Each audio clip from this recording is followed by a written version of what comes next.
আল্লাহ বলে, ও বান্দা ভাবো তো, আগামীকাল যদি কিয়ামত, আগামীকালই কিয়ামত, তো আজ তুমি কি পাঠিয়েছ দেখো না, দেখো। আল্লাহ তাআলা বলে, আলাম ইয়ালাম বিআন্নাল্লাহা ইয়ারা, বান্দা তুমি জানো আমি কিন্তু সারাক্ষণ তোমাকে দেখছি।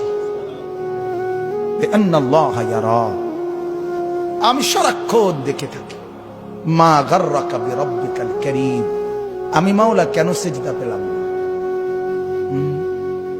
বলেন না বাপ, যুবক এই ছেলেরা বল না বাপ, আজ সারা দিনে যারা এক ওয়াক্ত নামাজ পড়ো নাই, আল্লাহর সাথে এত রাগ কেন করলা? মনিবের সাথে এত নারাজ কেন হলা?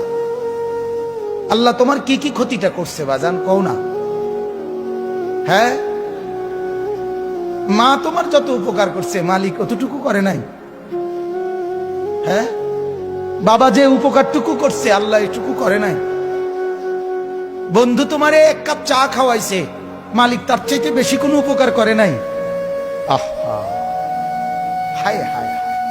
এই মুসলমান একবার ভাবেন, ছেলে কি মানুষ হচ্ছে না জানোয়ার হচ্ছে? দেখেন মিয়া, মালিক চেনে না যে, মনিব চেনে না যে, বাঁচানেওয়ালাকে যে চেনে না, লালনকারীকে চেনে না, পালনকারীকে চেনে না, আমার 24 ঘন্টা আমি যার ইশারায়, যার ইঙ্গিতে, যার হাতে আমার অস্তিত্ব, তাকে যে চেনে না, এ চিনলটা কি বলেন? শিখলোটা কি? শিখলোটা কি বলেন?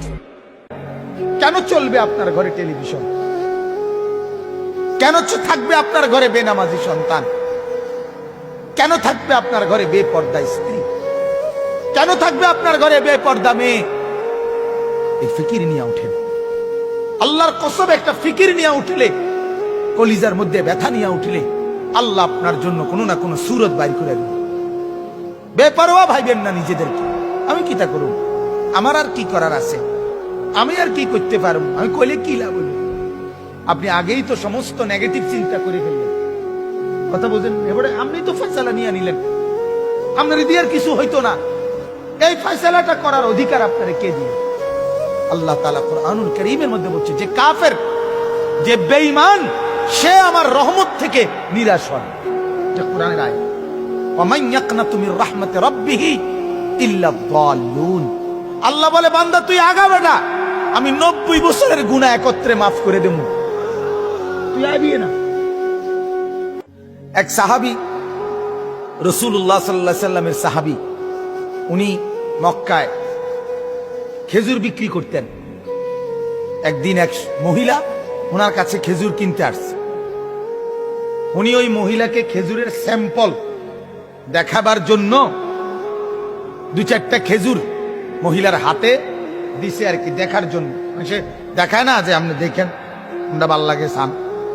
এইটা যখন মহিলা হাত বাড়াইয়া নিতেছিল, তখন অতিরিক্ত সুন্দরী মহিলা হওয়ার কারণে উনিও মানুষ হিসাবে ওনার ভেতরে এক ক্ষণিকের জন্য উনি ওই মহিলার খেজুরটা দেওয়ার সময় মহিলার হাত মানে নিচে সহ, মানে আঙ্গুলগুলো সহ ধরে লাইছে, ধরে, অর্থাৎ নিজের ভেতরে হয়তো কিছুক্ষণের জন্য লোভ তার আসছে, তো মহিলার হাতটাতে ধরছে। সাথে সাথে ওনার কলিজার ভিতরে অনুভূতি আসছে, আহা, এটা তো আমি অন্যায় করছি, আমি খেজুরে না দেব, আমি নারীর হাত ধরলাম কেন? মিশকাতের হাদিস এটা।